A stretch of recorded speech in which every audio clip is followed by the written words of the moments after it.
Okay. So hello everyone. Let's take our next question then. So our next question is a patient presented with stab injury, right? And that stab injury is right lower chest. Okay. Now the patient came to you with a low blood pressure, low pulse rate that improves after IV fluid. In the post resuscitation, the patient BP basically normalizes and the X-ray shows clear lung field. What should be your next step? So let's try to understand. There is a stab injury, that means the penetrating injury in the right sided lower chest wall. So the possibility is that there may be injury in the right lower chest wall or there is a right upper abdomen, right? Now in the X-ray they have already mentioned that the chest X-ray basically shows clear lung field, right? So the possibility is always there is a right upper abdominal penetrating injury is there as a result of this. Now they are basically complaining of the patient comes to you with a low BP and the low pulse rate. So the possibility is that there may be injury in the liver in the right upper quadrant. Okay, do you guys able to understand till now? Now the BP was low, the patient vitals was unstable. You have resuscitated the patient and you are able to normalize the patient vitals. Now what should be your next step? So obviously there is no use of the chest tube, you can easily able to understand, and also no use of the CECT chest. Now the conflict is between the eFAST and the CECT abdomen. So always please try to remember your first investigation after any penetrating abdominal trauma is always eFAST. Always eFAST. Whether the patient is stable, unstable, whatever it is, you have to go for eFAST. Okay. Now let's try to understand the eFAST. Okay, your eFAST basically stands for Extended Focused Assessment Sonography in Trauma.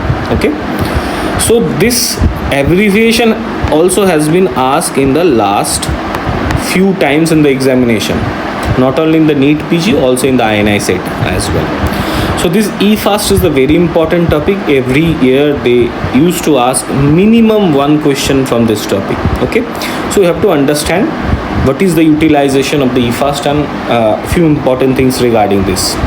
Now you have to understand what is the eFAST. So your eFAST is basically developed on the principle of the ultrasound. It's a simple ultrasound that is done in case of trauma patient, that's it. Now the importance of this eFAST is that suppose this patient with liver injury due to the penetrating trauma came to you and there is unstable vital. So obviously in that case you are not going to send the patient to the CT scan. Why? Because this CT scan obviously going to take some extra time, like around 15 to 20 minutes would be lost, and by that time you are not able to resuscitate the patient as well. So as a result of that you might gonna lose the patient. So that's why we need some kind of test or some kind of investigation that is that can be done on the bedside. This is the number one criteria. Number two, it should be rapid, like it might gonna take 2 to 3 minutes, and by that time we are able to get the assessment of the patient. So that's why the concept of the eFAST basically came to here. So your eFAST basically does what? It basically does, or it basically detects free fluid within the abdomen as well as within the chest, or within the chest as well. Okay, so your eFAST basically always try to detect free fluid within the abdomen or within the chest wall, that's it.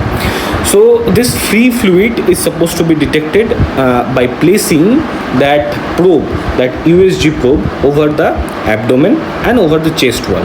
So we have in total 6 places to place the probe. Now our first place is obviously your subxiphoid area. Okay, in the subxiphoid or the just epigastric area we try to look into the pericardium, whether there is any pericardial tamponade or pericardial effusion is there or not. Our next step is the right upper quadrant. So in the right upper quadrant we try to look into the hepatorenal pouch of Morrison. Okay, so if there is any free fluid in collection in the HRPM, so the chances are there might be injury or there might be bleeding from the liver or the surrounding structure. And our third is the left upper quadrant, which is basically the perisplenic area or the splenorenal pouch. So this is the another pocket. So the chances are there might be injury from the renal, the kidney, or the injury from the spleen is there. Okay, and last is your suprapubic or the pelvis, which is the pouch of Douglas. So it's a dependent position while a patient is basically standing. Okay, so also there is the chances is there that the free fluid is basically being collected there. So these are the 4 abdominal probe placement area. Now apart from this 4, which is known as the FAST, we have the extended version nowadays. So in the extended version, we have to put the probe in 2 additional spaces. This is the right chest wall and the left chest wall, just to look for whether there is any hemothorax and the pneumothorax is there or not. Okay, so in a nutshell, this is your eFAST. Okay, so obviously there is a beautiful image has been given, which is basically describe where to put the probe. So this is your subxipoid, this is the right upper quadrant, this is the left upper quadrant, and this is the pelvis, right? This is the pelvis, and these are the 2 areas, right anterior and the left anterior chest, for the pneumothorax and the hemothorax detection. Okay, fine. Now let's try to understand what are the advantage and the disadvantage of the eFAST then. Okay, now the advantage is always, you have to understand, it's a quick one. It can be done within 2 to 3 minutes. It can be done on bedside.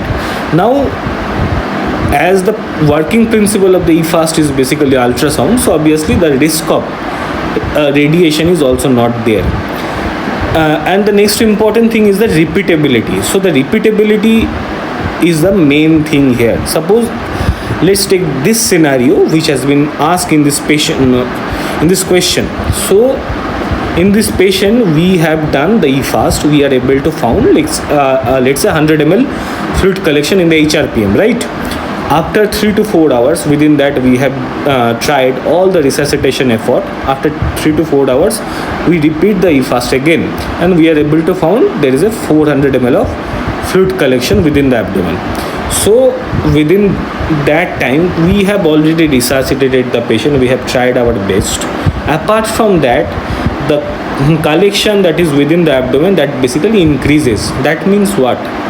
There is a increase bleeding, or the bleeding that has been there, that is still continuously happening. So that would in that case, we would like to go for exploration, or we would like to go for exploratory laparotomy in that patient. Okay, so this is the importance regarding the repeatability. Also, obviously you can do it while doing the resuscitation as well. Okay, so this is the important thing. Apart from that, obviously it basically detects hemoperitoneum, hemothorax, pneumothorax, and the pericardial tamponade as well. And your eFAST is able to detect as low as 100 ml of fluid collection intra-abdominally. Now let's try to understand the disadvantage and the limitation. Now, as it is an ultrasound based principle, it's a basically pretty much operator dependent. So your 1, 2, 3, 4, 5. So the disadvantage of the eFAST, we have to understand, it's a basically operator dependent, right? And the exposure within the abdomen through the eFAST also going to be reduced by or due to the obesity sometime, or due to the subcutaneous emphysema, or as a result of bowel gas shadow. So these are the important factors which can reduce the exposure. And one thing is that your eFAST is not able to differentiate between the hollow viscous injury and the solid organ injury, because in the eFAST we try to get to look into the free fluid, which can be easily detected on the hypoechoic areas within the abdomen. Okay, that's why we are going to say it's a eFAST positive. So this free fluid, it either may be from the solid organ, either may be from the hollow viscous injury. Okay, so we are not able to detect this hollow viscous injury separately with the help of the eFAST. This is the number one. Also, it is limited to the retroperitoneum. That is going to be the another issue. Okay, so any injury in the retroperitoneum is not able to detected in the eFAST. That's the problem. Now the next thing is that with the help of the eFAST, we are not able to detect the penetrating trauma injury as well. Okay, now let's try to understand regarding the penetrating abdominal trauma.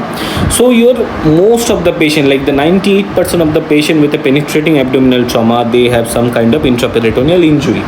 Okay, so that's why it is a very much important thing is also needed to understand. So in the question they have asked or gives us a scenario of the penetrating trauma, right?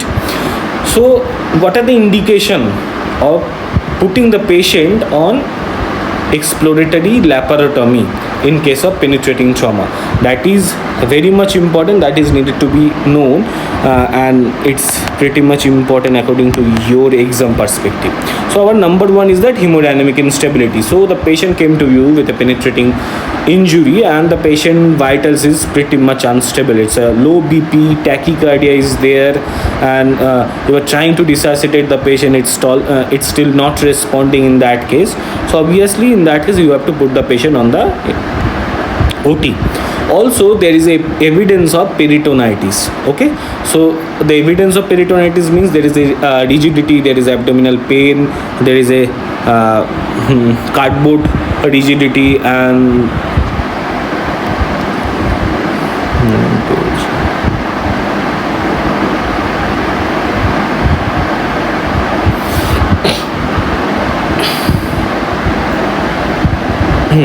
so our next indication is the signs of peritonitis on the examination. So in the examination, the signs of peritonitis is another important aspect of putting the patient on the exploratory laparotomy. And the next thing is the evisceration or omentum specifically hanging outside.